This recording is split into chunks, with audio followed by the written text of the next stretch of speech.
हमारे चैनल पे स्वागत है। आइए आज हम लोग नए टॉपिक स्टार्ट करते हैं। रिफ्रैक्शन ऑफ लाइट या प्रकाश का अपवर्तन। रिफ्रैक्शन ऑफ लाइट या प्रकाश का अपवर्तन। इससे पहले हम लोग प्रकाश का परावर्तन पढ़ चुके हैं, रिफ्लेक्शन पढ़ चुके हैं। तो आइए समझते हैं कि रिफ्रैक्शन ऑफ लाइट क्या है, जिसे हम प्रकाश का अपवर्तन कहते हैं। तो the bending of light when it goes from one medium to another medium. जब कोई प्रकाश एक माध्यम से दूसरे माध्यम में जाता है, बेंडिंग का मतलब मुड़ना, प्रकाश का एक माध्यम से दूसरे माध्यम में जाने पर प्रकाश का मुड़ जाना, इस घटना को हम कहते हैं is called refraction of light. The bending of light, प्रकाश का मुड़ना, when it goes from one medium to another medium. जब कोई प्रकाश एक मीडियम से दूसरे मीडियम में जाती है तो प्रकाश अपने मार्ग से विचलित हो जाती है, अपने मार्ग से भटक जाती है। इस घटना को ही कहते हैं प्रकाश का अपवर्तन। तो यहाँ पे एक डायग्राम मैंने बनाया है, आइए समझते हैं। जैसे ये कोई प्रकाश की किरण आ रही है, ये प्रकाश की किरण ऐसे आ रही है, कोई माध्यम एक है, मान लो ये कोई माध्यम है मीडियम 1 और ये नीचे कोई दूसरा माध्यम है। इन दोनों माध्यम को ये लाइन अलग कर रही है। तो ये जो प्रकाश की किरण पहले माध्यम से आई, इसे जो प्रकाश की किरण आती है इसे कहते हैं इंसिडेंट रे, आपतित किरण। और देखो अगर ये एक माध्यम से दूसरे माध्यम में गई तो प्रकाश को जाना चाहिए था ऐसे सीधा, देखिए ये प्रकाश को जाना चाहिए था ऐसे सीधा, लेकिन क्या हुई, ये सीधे ना जा करके बल्कि ऐसे भटक के जा रही है। पहले इसको जाना चाहिए था ऐसे, लेकिन अब ये एक माध्यम से दूसरे माध्यम में आई तो सीधे ना जा करके थोड़ा सा भटक गई, अब ऐसे जा रही है। तो ये आई प्रकाश सीधे न जा करके भटक के गई, विचलित हो गई। इसी घटना को कहते हैं क्या, प्रकाश का अपवर्तन।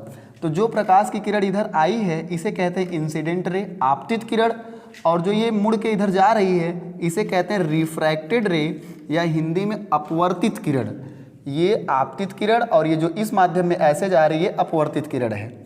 और ये जहाँ पे पड़ रही है, ये प्रकाश की किरण आकर के इस बिंदु पे पड़ रही है, इसे कहते हैं आपतन बिंदु, पॉइंट ऑफ इंसिडेंट, आपतन बिंदु।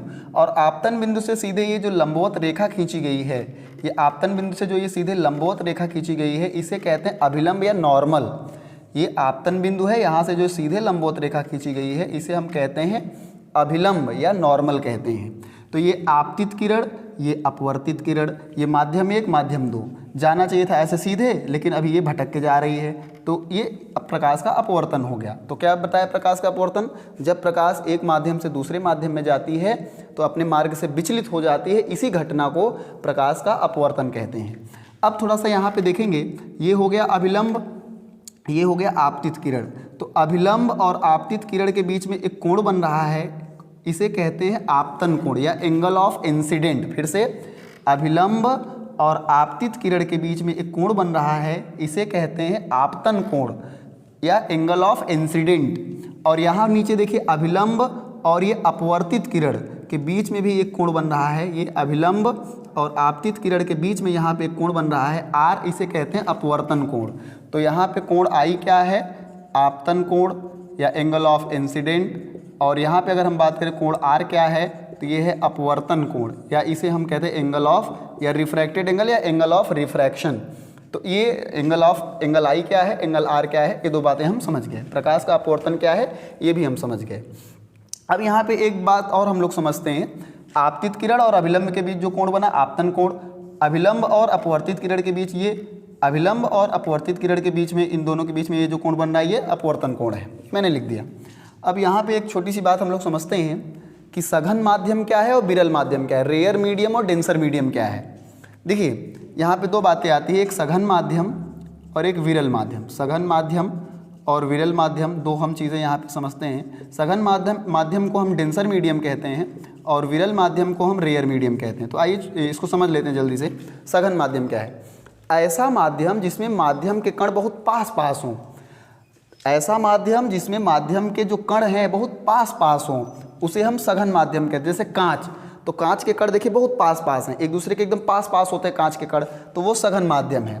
अगर हम बात करें विरल माध्यम, तो ऐसा माध्यम जिसमें माध्यम के कण बहुत दूर दूर हों, थोड़ा दूर दूर होते हैं। जैसे हम बात करते हैं हवा, एयर जो है एक विरल माध्यम, चूँकि हवा के कण देखिए दूर दूर होते हैं। तो सघन माध्यम क्या है, ऐसा माध्यम जिसमें माध्यम के molecules, the medium in which molecules are very close to each other, जिसमें मॉलिक्यूल एक दूसरे के बहुत पास पास हों, वो सघन माध्यम है।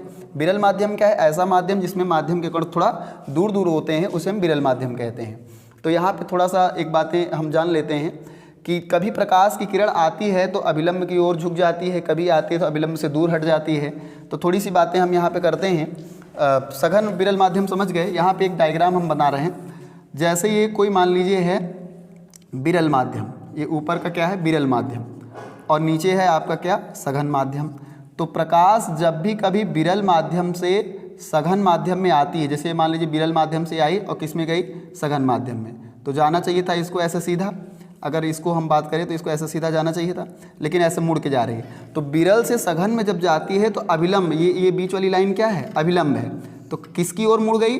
जाना चाहिए था सीधा, लेकिन किसकी ओर झुक गई? अभिलंब की ओर। तो जब कभी प्रकाश सघन से विरल में आए, सॉरी विरल से सघन में आएगी तो किसकी ओर झुक जाएगी? अभिलंब की ओर। When light goes from rare medium to denser, विरल को रेयर कहते हैं, इसको डेंसर कहते हैं। When light goes rare medium to denser medium it bends towards the normal, एक किसकी ओर झुक जाएगी? अभिलंब की ओर झुक जाएगी। लेकिन इसी का उल्टा भी होता है। इसी का उल्टा क्या होता है कि जब कभी सघन से विरल में जाए, जब कभी भी, जैसे मान लीजिए ये आपका सघन हो गया और ये हम मान लेते हैं क्या? सघन माध्यम हो गया, और दूसरा यहाँ पे क्या बना लेते हैं? विरल माध्यम। तो ये सघन से आई तो इसका डायग्राम थोड़ा सा देखेंगे, ये कुछ इस तरीके से। तो ऐसे यहाँ पे देखेंगे कि इसको लाइट को ये ऐसे आया, सीधा जाना चाहिए था लेकिन दूर हट गए। अभिलंब से क्या हुआ? ऐसे आकर के सीधा न जा करके ऊपर उठ गया, तो अभिलंब से क्या हो गया? दूर हट गया। तो कभी भी सघन से जब विरल में जाती है तो अभिलंब से दूर हट जाती है, और विरल से सघन में जाता है तो किसकी ओर झुक जाती है? अभिलंब की ओर झुक जाती है। तो ये दो बातें आप थोड़ा सा याद रखें, विशेष रूप से क्या कि जब कभी सघन से विरल में जाती है तो जो प्रकाश की किरण है अभिलंब से दूर हटती, देखो ऐसे था, ऊपर उठ गई, इधर चली गई, और इसमें विरल से सघन में गई तो किसकी ओर झुक गई? अभिलंब की ओर झुक गई। तो यहाँ पे मैंने थोड़ी सी बात आपको अपवर्तन के लिए और सघन और विरल माध्यम समझाया। अगले वीडियो में हम लोग प्रकाश के अपवर्तन के नियम पढ़ेंगे। आज के लिए इतना ही रखते हैं। धन्यवाद।